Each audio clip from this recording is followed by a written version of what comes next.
Hello family, कसे आहात? स्वागत आहे तुमचं तुमच्या आपल्या चित्तथरारक विश्वात. आजची आपली कथा आहे भयकथा आणि रहस्यकथांच्या विश्वातील बेताज बादशाह नारायण धारप यांच्या सावट्या या कथासंग्रहातील अक्षम्य ही भयकथा. सीताबाईंनी जाळीच्या कपाटातील गोळ्यांची बाटली काढली. त्यातली एक गोळी हातावर घेतली. त्या वळल्या आणि थांबल्या. वामनराव 2 पावलांवर होते. जुन्या कॉटवर पडलेले होते. अस्वस्थ हालचाली करीत होते. चेहरा लालसर निळा काळा पडला होता. डोळे वटारले होते. कपाळावर घामाचे थेंब चमकत होते. डॉक्टर म्हणाले होते त्याप्रमाणे वामनरावांना पुन्हा अटॅक आला होता. तत्क्षणी गोळी द्यायला हवी होती, पण गोळी हातात घेऊन सीताबाई तशाच उभ्या होत्या. बाहेरून शरीर एखाद्या लोखंडी साच्यात घातल्यासारखं गोठलं होतं, पण आतून ज्वालामुखीच्या लाव्हासारख्या उकळत्या लाटा येत होत्या. 8 दिवसांपूर्वी त्यांनी हॉस्पिटलमधून वामनरावांना घरी आणून पोचवलं तेव्हा प्रथम हा उद्रेक झाला होता. तो निवला नव्हताच, आत दबला होता आणि आता परत उफाळून वर येत होता. सीताबाईंना माहीत होतं ते काय होतं.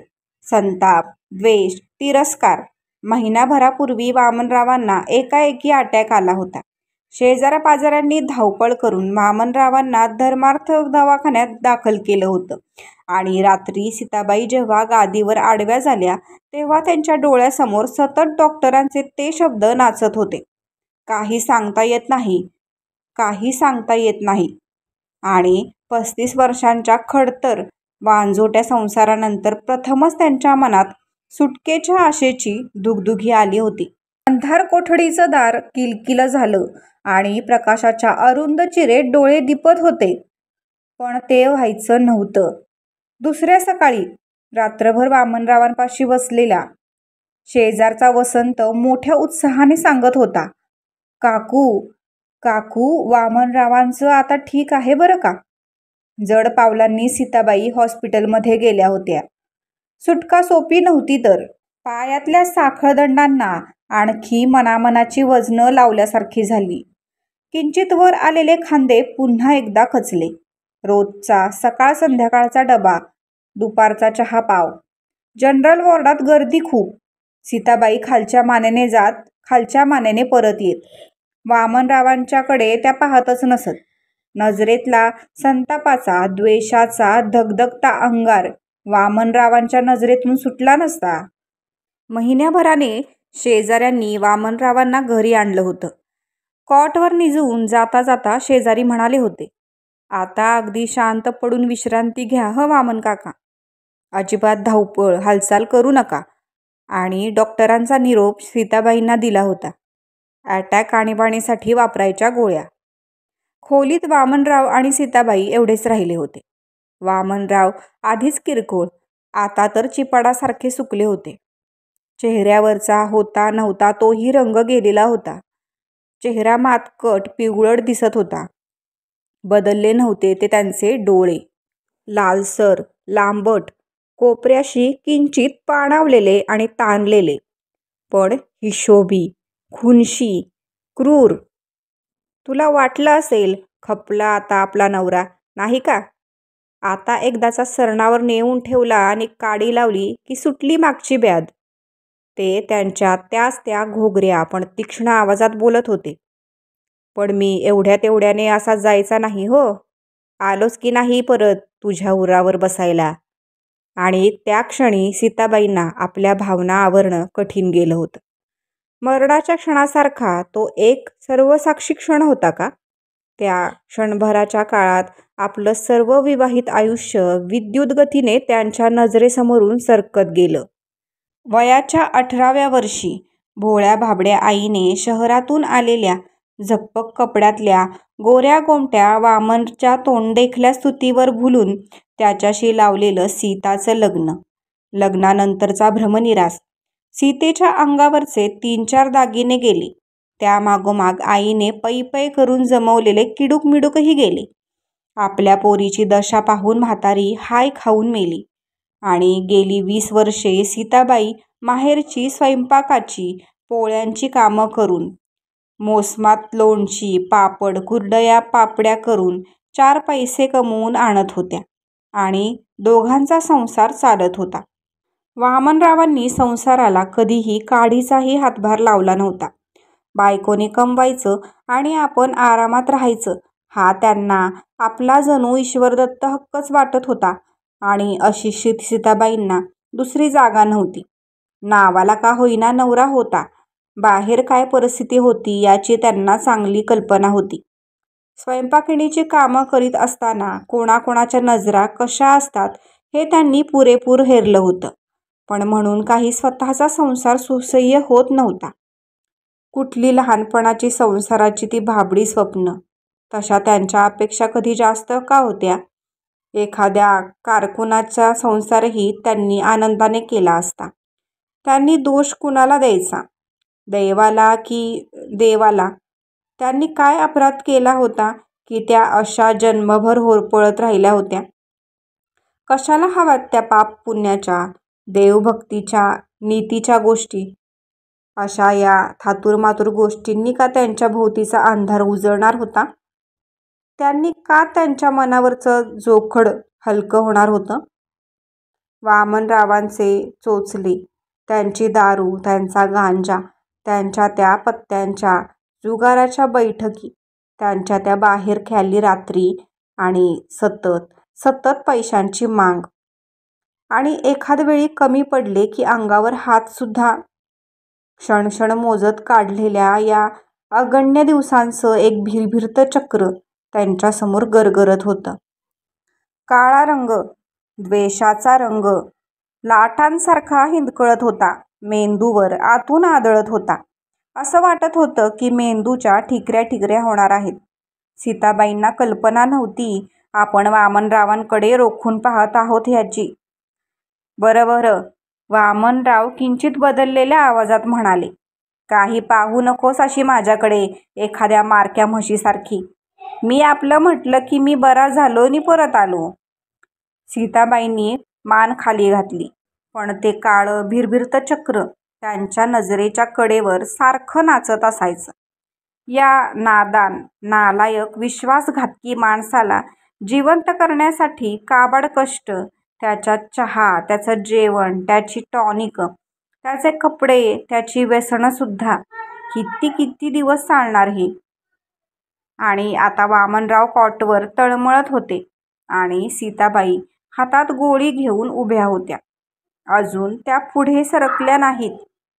अगं गोळी दे, गोळी, वामनराव कसेबसे म्हणाले. सीताबाई तशाच उभ्या होत्या. अगं गोळी नाही दिलीस तर माझी काही धडगत नाही. सीताबाई तशाच उभ्या होत्या. वामनरावांच्या डोक्यात त्या क्षणी प्रकाश पडला. अगं सीता, तू मला मारते आहेस, माझा जीव घेते आहेस. आणि कधी कोणाच्या चेहऱ्यावर येऊ नये असं एक भीषण हास्य सीताबाईंच्या चेहऱ्यावर आलं. त्यांनी हाताची छातीशी जुडी केली. मला मारतेस? मी सूड घेईन तुझा. त्यानंतर वामनरावांना बोलवलेच नाही. असा एकही नव्हता की ज्याच्या मनात सीताबाईंसाठी सहानुभूती नव्हती. त्यांचे श्रम, काबाड कष्ट, सोशिकपणा, अबोलपणा, काटकसर सर्वांना परिचित होती. त्यांना सीता आजी, सीता काकू म्हणणारे कितीतरी शेजारी पाजारी होते. सुरुवातीच्या काही रात्री सीताबाईंची झोप घाणेरड्या भयानक दुःस्वप्नांनी साळवली होती. घामाघूम होऊन त्या जाग्या झाल्या होत्या. पण काळ उलटत गेला तशी ती आठवण बोथट झाली. मनातली बोचही गेली. त्यांच्या एकटीच्या संसारात वामनरावांची आठवण खुणेलाही राहिली नव्हती. जे काही होतं त्यांनी स्वतःच्या कष्टाने, स्वतःच्या घामाने उभं केलं होतं. माणसं जोडलेली होती. हातपाय थकले तरी त्यांचे हाल झाले नव्हते. अनेक लहान सहान उपकार आता सव्याज परत केले जात होते. त्यांचे शेवटचे क्षण एका नामांकित रुग्णालयात गेले. मरणाची सत्यता सीताबाईंनी स्वीकारली होती. त्यात भेडसावणारं असं काहीच नव्हतं. ज्या जन्मात सुख मिळालंच नाही त्यावर आसक्ती तरी कशी जडणार? शेवटचा क्षण आल्याचं त्यांना जाणवलं. सर्व ज्ञानेंद्रियातली चेतना मागे मागे खेचली जात मेंदूत एकवटली. बाह्य जगाची जाणीव अस्पष्ट होत होत नाहीशी झाली. मनात नव्या जुन्या आठवणींची गल्लत होत होती. त्यांना सभोवती जाणवत होती ती त्यांची जुनी खोली. रुग्णालयातल्या खोलीवर हे जुनं परिचित चित्र एखाद्या शिक्क्यासारखं उमटलं होतं. रुग्णालयातली खोली स्वच्छ, हवेशीर, प्रकाशित होती, तर त्यांची जुनी खोली अंधारलेली, अडगळीने भरलेली होती. आणि रुग्णालयात त्या एकट्या होत्या. पण त्यांच्या त्या जुन्या खोलीत त्या एकट्या नव्हत्या. त्या एकट्या नव्हत्या एवढं नक्कीच. तिथे दुसरं कोणी आहे हे त्यांना समजत नव्हतं. पण त्या दुसऱ्या अस्तित्वाची जाणीव एखाद्या भट्टीतल्या धगीसारखी होती. एक हिसका बसला. रुग्णालयाची खोली कटलेल्या पतंगासारखी त्यांच्यापासून दूर दूर जात अस्पष्ट होत शेवटी दिसेनाशी झाली. त्यांच्या भोवती राहिली ती त्यांची जुनी, अंधारलेली, विटक्या रंगाची, मोडक्या सामानाची खोली. काळातल्या कोणत्या तरी एका क्षणाला त्यांची अस्मिता जखडली होती, टाचणीवरच्या फुलपाखरासारखी. आणि आता त्यांना दिसलं की खोलीत ती खाटही होती. खाटेवर वामनरावांचा वेडा वाकडा मृतदेह होता. पण सीताबाईंना दिसत होता तो निश्चेष्ट देह नाही, तर त्यावर तरंगणारा, काळ्या कुट्ट धुरांच्या कणांनी बनल्यासारखा हेलकावे खाणारा, खालीवर होणारा वामनरावांचा चेहरा. आणि त्या चेहऱ्यातले गुंजासारखे लाल डोळे त्यांच्यावर खेळले होते. त्या एका क्षणाच्या मोहाला सीताबाई बळी पडल्या होत्या आणि आता अनंत काळापर्यंत हा छळवाद चालणार होता. एव्हानच वामनरावांचे काळे ओठ त्यांच्या त्या क्रूर, छद्मी व आपमतलबी हास्यात अलग झाले होते. सीताबाईंना त्या सर्व खुणा पुऱ्या माहीत होत्या. श्रोते मित्र हो, सीताबाईंनी आपल्या नवऱ्याने जन्मभर दिलेल्या त्रासाचा सूड उगवण्यासाठी त्यांचा एक प्रकारे जीवच घेतला. एक प्रकारे नियतीच्या न्यायप्रणालीमध्ये हा त्यांनी केलेला हस्तक्षेप त्यांना मरणोत्तर मिळालेल्या शिक्षेस कारणीभूत ठरला. त्या परत त्याच व्यक्तीच्या अप्रिय सहवासात अडकल्या. यातून सुटका कधी हे मात्र नियतीलाच ठाऊक. बाकी याबद्दलचे तुमचे विचार तुम्ही कमेंट बॉक्समध्ये कळवू शकता. कथा किंवा सादरीकरण आवडलं असेल तर व्हिडिओला लाईक करा. चॅनलला सबस्क्राईब करायला विसरू नका, कारण आपण लवकरच घेऊन येतोय नारायण धारप यांची चेटकीण ही कादंबरी. ही कादंबरी मोठी असल्याने ती काही भागांमध्ये प्रसारित होईल. या कादंबरीचा आनंद घेण्यासाठी चित्तथरारक विश्व या चॅनलला तुम्ही सबस्क्राईब केलं नसेल तर कृपया करून घ्या. लवकरच भेटूयात चेटकीण या कादंबरीसह आपल्या पुढील व्हिडिओमध्ये. तोपर्यंत धन्यवाद.